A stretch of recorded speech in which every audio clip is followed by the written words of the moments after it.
everyone, it's Desiree, and I am back with my second project featuring the Scrappy Tails Crafts Christmas card kit for the month of July. Now again, this is a limited card kit, meaning it's just Christmas in July, but it has a lot there. You can get the kit, which will have a couple more items exclusive to it, but you can get the majority of the products available individually. All right, let's start out by making our tag. Grabbed one of my chipboard pieces. This is the same weight as your cereal box. So if you have a cereal box or pasta box or anything like that, save them. Cut them down and you can use them as the inner part of the tag. I do like to cover mine with a cardstock, whether that's pattern paper, solid cardstock, whatever that is, just to give it that decoration. But it is a great weight for your tags. I've added some vintage photo around the edge on both sides, and I'm going to pull in the snowflake stencil. I'm going to lift it up just a little bit, and I'm pulling in one of my Simon Says Positively inks and my blending brush, and we are just going to put this on the background, just filling that in with some snowflakes actually. Because I lifted it up, I am going to place that piece of paper down there so I don't get the edge, and I'll come in with a smaller detailed brush just to get these few small ones in place. I am not worried about this looking perfect. You could say I love the grunge, I love the edgy, I very much gravitate towards a mixed media look. So you don't have to embrace the perfection. You can embrace the imperfection. If you are that person, though, that does like everything crisp, that's fine too. That is absolutely fine. Again, take the technique that I'm using and make it your own. Use it the way that you would use that. Adding some stickles in the background just to give a little bit of shimmer in the back. We're going to set that aside to dry and settle. And for this, I am using the Retro Christmas Tree die set. Awesome details. You can see I have all of these beautiful little tiny die cuts here in front of me. I used a gold mirror cardstock for the stars on the top. I used a white glitter paper for the garland that goes around the tree. And then I just dug into my scraps, which is what I did for all of the layering pieces, but especially those light bulbs. Lots of different colors of glitter paper. You get a lot of dimension and character when you change up your colors and add these layers. Now, I won't show all of this piecing with the glitter cardstocks, but I will show at least one of them. I've cut 3 trees, 3 bases, and I'm going to show you a different way that you can get this pop-up effect than what I did in the first one. In the first one, I used the ornament bases. I used that one that goes into the pop-up, or that can be used for the pop-up base, and then I just cut into it to make it do what I was looking for it to do. I wanted that size for that base. For this, I'm showing that you don't need one of those bases to get this look. Here comes the fun part, and that's adding all of our colors. Now, these are so tiny pieces, and pickers just won't pick them up in some cases. So, it'll be fun to watch me struggle with that. Everything's got to be entertaining, right? Right.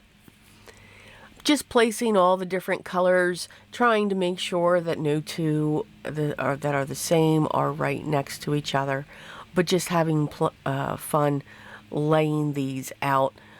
Eventually, I just start using my tweezers. The Spellbinders reverse tweezers, needlepoint, are just great. They have a wonderful point to them, and you can really pick up many items. And of course, flip them upside down.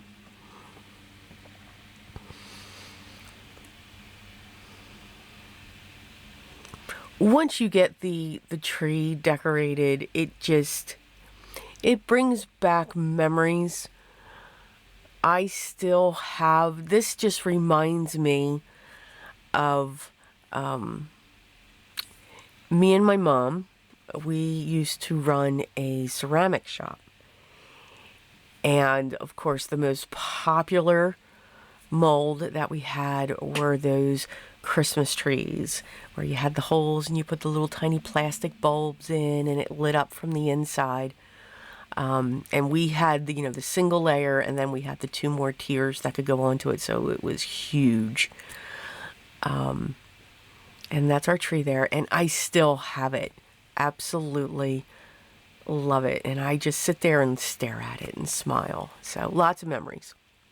So we're going to bring in our scoreboard, and we're just going to go down, really pressing into where the cardstock is, and then just denting where the glitter cardstock is. The tip is, yes, put your stylus where you're looking at it, know what number you're on, pull down, place your tree on there, line up your star and your tree to the center, and then come up that way so that you don't go off to the side. Now, if you do, it's not a big deal. It's going to be folded. People, if somebody's looking at your image that close and they make a comment, you should take what you make and hit them in the back of the head. I'm just saying. So no one will know. You saw in the first video, I went right off in the other one because I started from the top. And no one sees it. I don't even remember where it is. So, try not to stress. Enjoy the process. I'm just bending these in half, not really creasing. I just really am looking for that curve, but that score line helps to get that curve in place. I'm putting tape this time on both sides of the tree, making sure I'm close to the outer edge, and then I will put for 2 of them more on the outer parts of it, and you'll see that. So I have these 2. I'm going to place them together. Don't worry if they don't perfectly line up. That's okay. You're using the same cardstock when you're putting them together.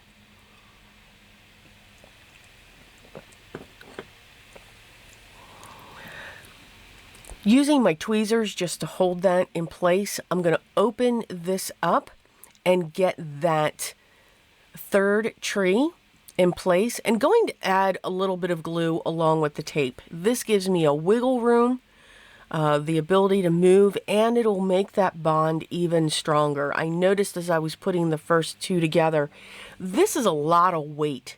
Even though I did not use a heavyweight cardstock for the tree, it's just a lot. It wants to flatten back out. It wants to pull apart. So by adding that glue, you kind of get that stronger bond. You can see on these 2 edges, I've added more double adhesive to make sure I have a better coverage of the piece. Now, I should have added glue to this, but that's okay, because what's going to help is once I put that down onto the base of my tag, I'm going to wrap around. I was going to cut them, but I'm going to wrap around those edges. And I do put glue on the other side. I'm going to use my tweezers just to hold that in place. But it looks like this beautiful tree skirt that's going across. The top one is not touching the tag. The top one is just floating up there onto the tag. But I thought it was just a different way to use this, where you don't have to necessarily use that base underneath like we did before. Adding that base, though, does give a lot of structure and a lot of strength to, if you're using this as an ornament or as a centerpiece. So keep that in mind as well, but your choice. Having way too much fun with these embellishments, added them all over the tag. I'm going to come in with some organza ribbon and some twine for our topper. Now, those of you that have been here for a while, whenever I put a topper on a tag. I like a lot. It's almost like a tassel comes off of it. I just think it adds a lot to the tag and to the image.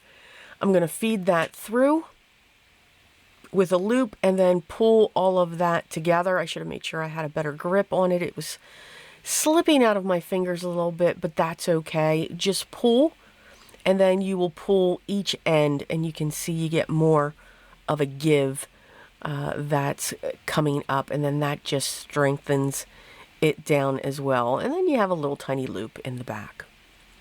And there is our tag, perfect for as an ornament for your tray. I love having tags for ornaments, and also a tag for a gift.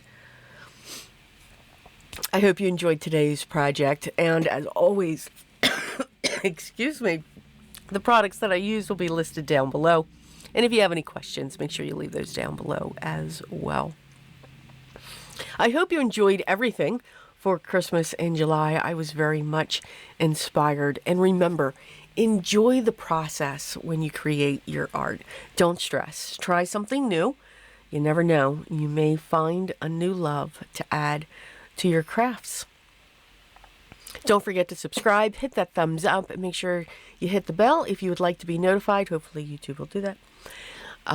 But I'd love for you to be here to see even more videos. All right, everyone, take care. Enjoy your day. But most of all, remember what's most important. Always be creative, and I will talk to you in the next one. Till then.